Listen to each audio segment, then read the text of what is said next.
Սիրելի հայրենակիցներ, մենք մերժում ենք սահմանադրական փոփոխությունները, քանի որ երկրի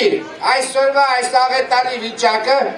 պայմանավորված է ոչ թե սահմանադրության անկատարությամբ, այլ սահմանադրության ոտնահարմամբ, մի խումբ մարդկանց կողմից իշխանության յուրացմամբ։ Ակնհայտ է, որ սահմանադրական փոփոխությունների հասարակական պահանջ եւ անհրաժեշտություն չկա։ Մենք անընդունելի ենք համարում բոլոր բացասական երևույթները սահմանադրության վրա բարդելը։ Պարզվում է այս երկրում կոնկրետ հանցագործությունների համար կոնկրետ մեղավորներ չկան։ Ամեն ինչի համար մեղավոր են նշանակել սահմանադրությունը։ Եթե հիշում եք 2005 թվականին նույնն էին ասում էին չէ, թե ինչ առաջընթաց կունենանք, եթե իրականացնենք այս սահմանադրական փոփոխությունները։ Եվ ինչ ենք ունեցել կեղծված ընտրություններ, հերթական կեղծված ընտրություններ, մարտի 1, մարտի 1-ի ոչրագործություն, արտագաղթի աճ, աղքատության աճ եւ այլն։ Եվ ով է պատասխան տվել այս ամենի համար։ Հիմա այն իշխանությունը, որ արդեն այս վիճակին փոխում է սահմանադրությունը։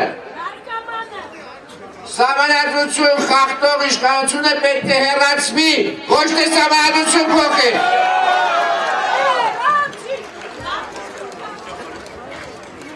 Հայաստանին պետք են իրական փոփոխություններ,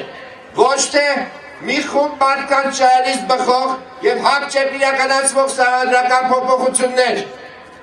Բայց այդ փոփոխությունները չի կարող իրականացնել այն իշխանությունը, որի գործունեության հետևանքով երկիրը դատարկվում է, երկիրը հայտնվել է համակողմանի ճգնաժամի մեջ։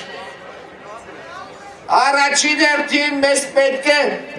իշխանությունը ձևավորել համաձայն սահմանադրության,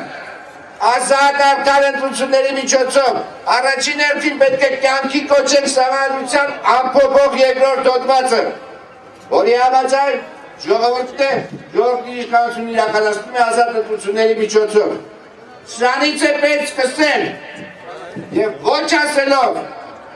մենք ոչ ենք ասում կեղծիքներին, մենք ոչ ենք ասում իշխանության յուրացմանը։ Հայաստանին անհրաժեշտ է ժողովրդի կողմից ընտրված ազնիվ անկաշկանդ իշխանություն։ Սա է